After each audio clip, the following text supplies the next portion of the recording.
Bom dia, sétimo ano. Tudo bem com vocês?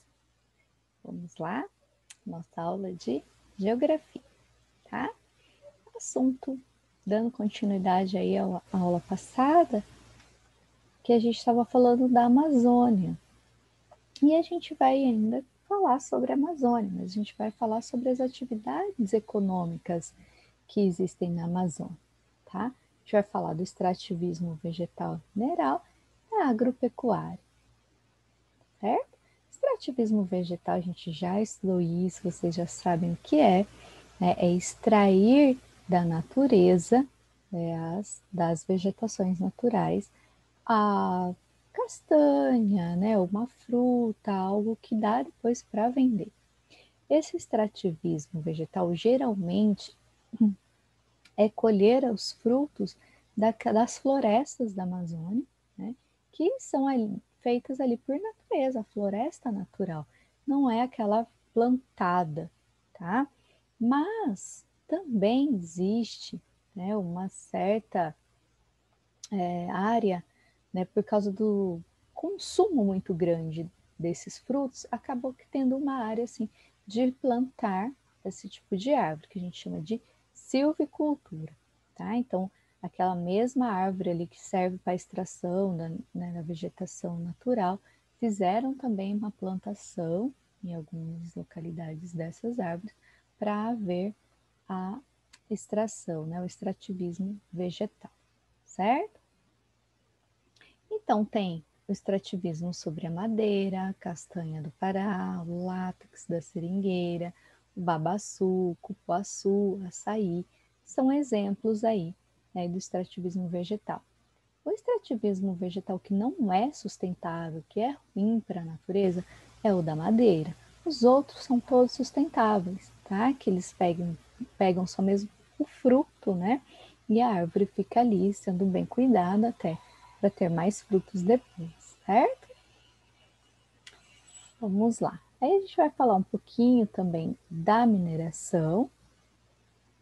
A gente vê aí já uma imagem no Pará, das regiões que tem mais mineradoras e minérios aí do Brasil.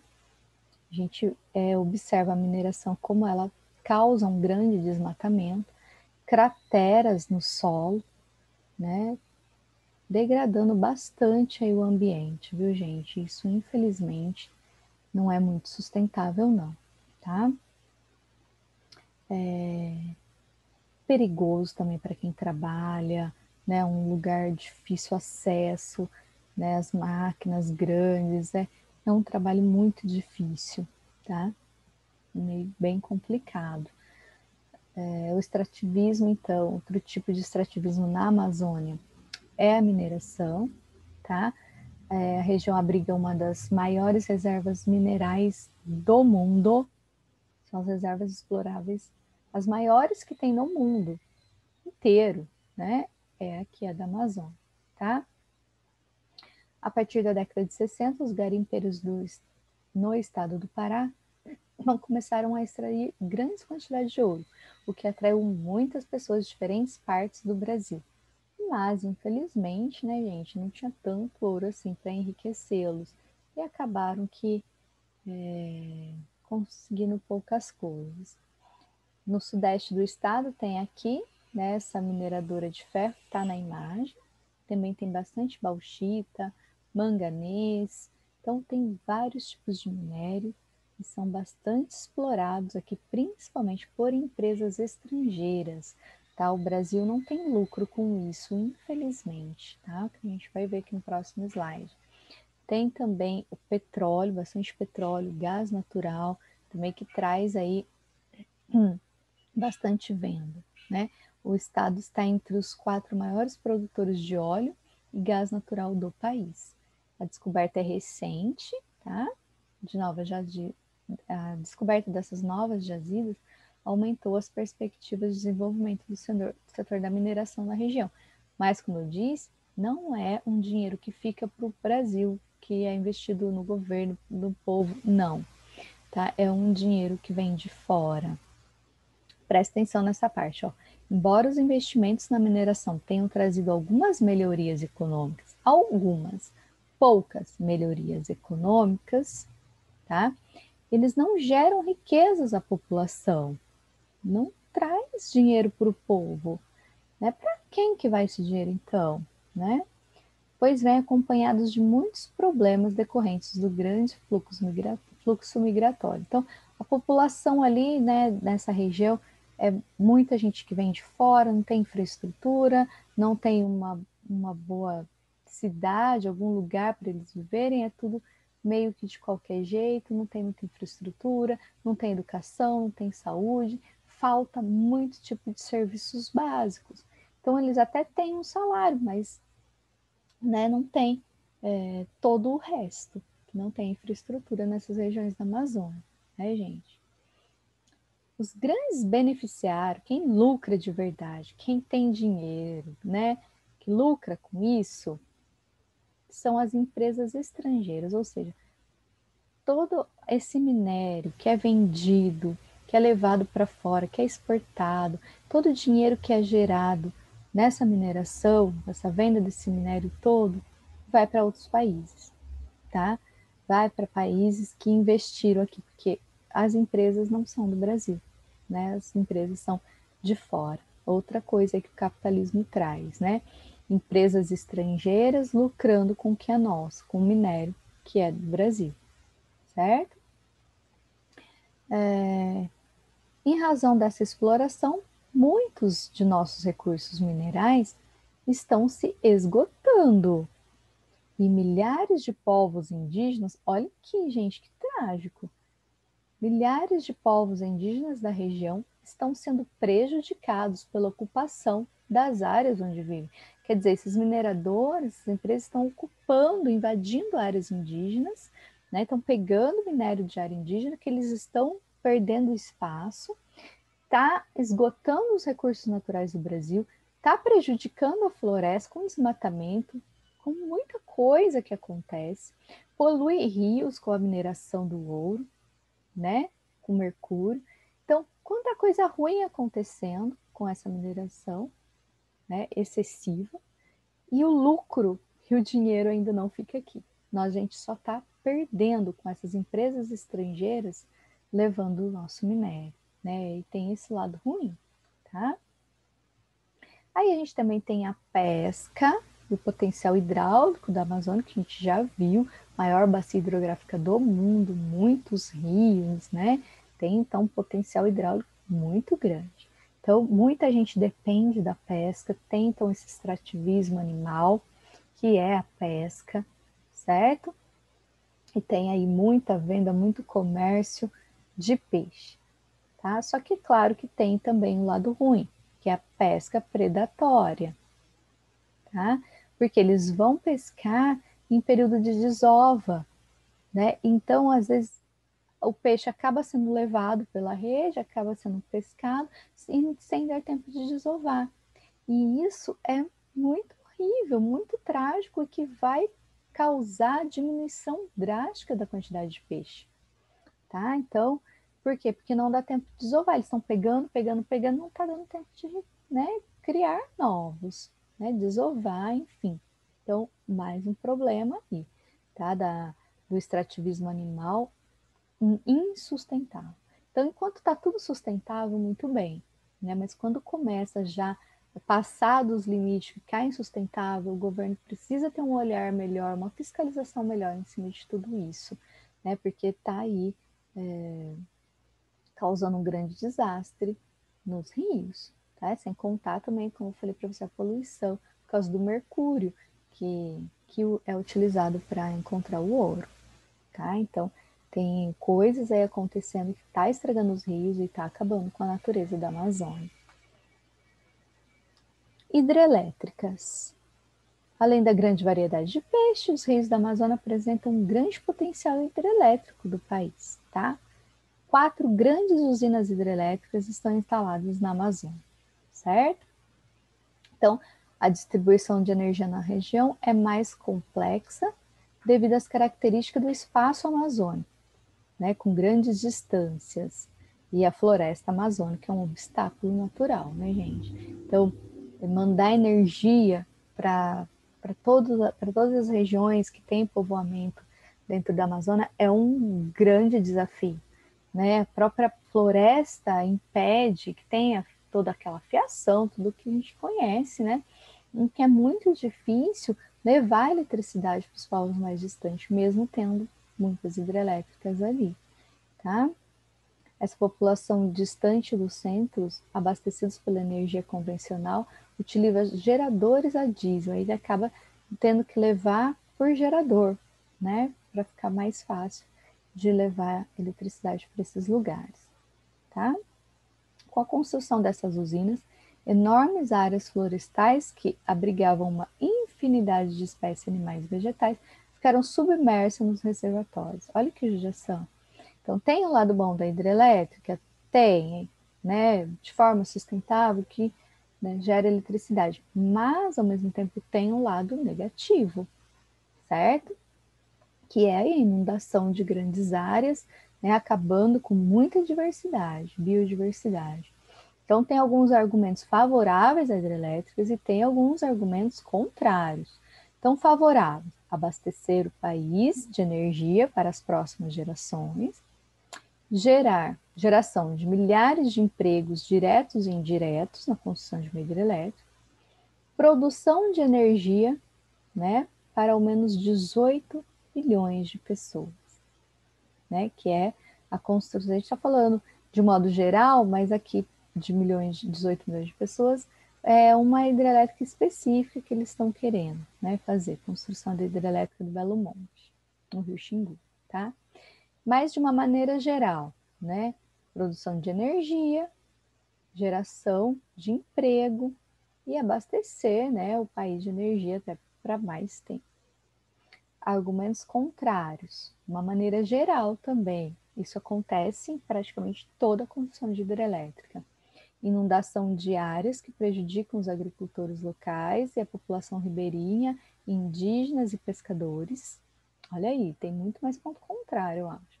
Alterações climáticas na região, isso é muito grave, e prejuízo para a biodiversidade, certo? O que aconteceu, o que a gente acabou de falar, inundação, inunda grande área nas reservas, porque tem que fazer uma barragem no rio, né? E toda aquela água vai se acumular ao redor, e vai acontecer grandes inundações. Então, tem alguns argumentos favoráveis e tem contrários também, tá? Agropecuária, também tem agropecuária na Amazônia, né? Tem muito desmatamento para poder se plantar muitas coisas, mas, como eu já comentei com vocês, o solo não é bom, né? O solo da Amazônia só é fértil e bom por causa da decomposição das próprias folhas dos frutos, que vai ali fertilizando o solo. O solo sem as árvores da Amazônia, sem a chuva e tudo, sem esse fertilizante, o solo empobrece, tá? O desmatamento só vai empobrecer o solo, tá? Fica exposto às chuvas torrenciais, que vai levando a terra embora, vai ter constantes erosões, então vai virar um caos o solo, tá? Então, a própria floresta é responsável pela reposição dos nutrientes do solo. Acredita-se que anualmente caiam por hectare cerca de 8 toneladas de folhas mortas, galhos, flores e frutos. E isso que enriquece o solo, tá? E tem aí bastante extração, né, de produtos na Amazônia que são comerciáveis, né, para a indústria têxtil e sacarias. Tem bastante aí produtos que também são cultivados, né, como o guaraná, o açaí, a pupunha, o cupuaçu, tá? Então, infelizmente tem desmatamento na floresta, infelizmente tem aí queimadas, né, mas também tem bastante plantação e florestas que estão sendo replantadas, mas nunca teve tanto desmatamento igual nos últimos anos, tá? Muito complicado, tá? Em geral, as tentativas do governo de estabelecer a ocupação da Amazônia por meio de projetos agropecuários não foram bem-sucedidos, né? Na monocultura, o número de pragas proliferou e o solo tornou-se improdutivo. e não restaram condições para que o cultivo continuasse. O resultado, muitas áreas foram devastadas e abandonadas, tá? Que não deu para se plantar. Como eu falei, o solo não é bom e o povo continua desmatando, parece que não acredita, né? E aí teve também o ouro, né? Muita gente foi para a Amazônia em busca do ouro, mas não foi tanto assim, acabou que não correspondendo às expectativas. Então o ouro não foi um grande forte, não, para muitos que foram atrás na Amazônia, tá? A partir da década de 80, com a expansão de novas fronteiras agrícolas no país, aumentaram as áreas destinadas à produção de soja, que acarretou o desmatamento de diversas áreas do Cerrado e da floresta amazônica. Tá? Na Amazônia existem facilitadores para esse processo, como o baixo custo da terra, então a terra é muito barata, então os agricultores compram grandes, né, hectares de terra, desmata tudo para poder plantar, né? E eles não cumprem a lei, né, a legislação ambiental de preservação, eles não cumprem, tá? E acaba plantando muita soja. A atividade que mais tem promovido o desmatamento, né, desde a década de 70, desde aí de 50 anos, é a pecuária, tá? Para a criação do gado. Então, desmata-se para colocar os gados, certo? 75% da área desmatada é ocupada pela pecuária. Então, não é tanto para plantação, a maioria é para pecuária, tá? São 70 milhões de bovinos. A pecuária extensiva e de corte é a que predomina, tá? Extensas áreas de florestas foram derrubadas para a plantação de capim, que serve de pasto para os rebanhos. Ao longo das grandes rodovias como Belém e Brasília, também se estabeleceram áreas de criação. Então, criação de animais, né, gente? Infelizmente, e tem de búfalo também. Pouco, mas tem, tá? É a indústria, né? Vamos falar um pouquinho da indústria. A industrialização na região da Amazônia, ela é muito recente, tá? Hoje tem aí uma base da economia voltada para a indústria, mas é coisa nova, tá? Foi a partir da criação da Zona Franca de Manaus que o governo começou a facilitar para as indústrias de fora virem. As primeiras foram do Japão, né, que se instalaram, indústrias japonesas, e que facilitou, né? Não precisa pagar imposto, tem facilidades fiscais por 30 anos, e agora jogou mais para 50 anos, então que as empresas não vão ter gastos muito grandes aqui no Brasil, então facilitou a entrada dessas empresas, e gerando bastante emprego e desenvolvendo a região aí no setor industrial, tá? Então, ela tem 3 polos econômicos: o comercial, o industrial e o agropecuário, essa zona franca, tá? Que empregam parte da população local e dinamiza a economia regional. Então, aumentou bastante a economia, aumentou bastante o emprego, tá? Essa zona franca de Manaus que foi criada. O polo industrial de Manaus conta com cerca de 60 indústrias de alta tecnologia e produz principalmente equipamentos eletrônicos e motos. Então, até conhecido na região como setor de 2 rodas, porque eles fazem muitas motos lá, motocicletas, né? E em 2014, né, esse incentivo fiscal, essa facilidade da empresa ficar no Brasil se estende aí a mais 50 anos, como eu falei para vocês, que vai até 2073.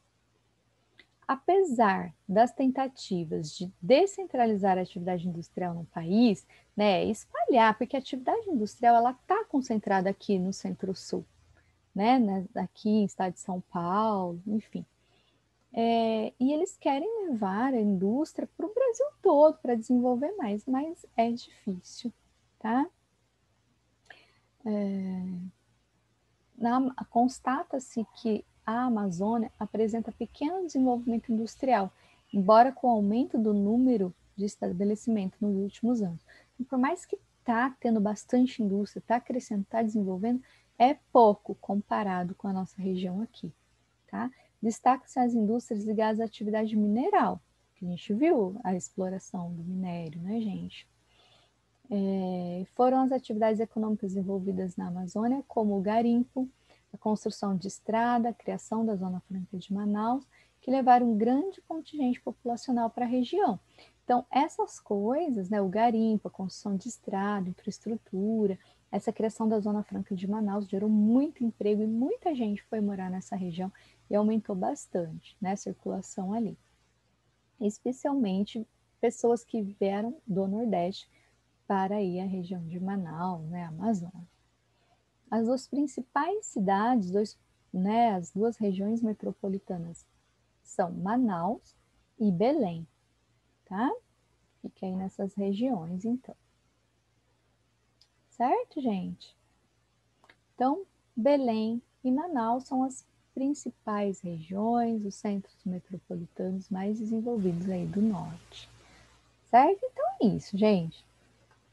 Fica a atividade para vocês da página 275. A gente viu um pouquinho da extração vegetal, animal, da Amazônia, a mineração e um pouquinho do desenvolvimento da indústria nessa região da Amazônia, então. A atividade é da página 275, a questão é 1, 2 e 6, certo? Qualquer dúvida, estou por aqui. Já sabem, podem me chamar, eu ajudo vocês. Bons estudos, até a próxima aula.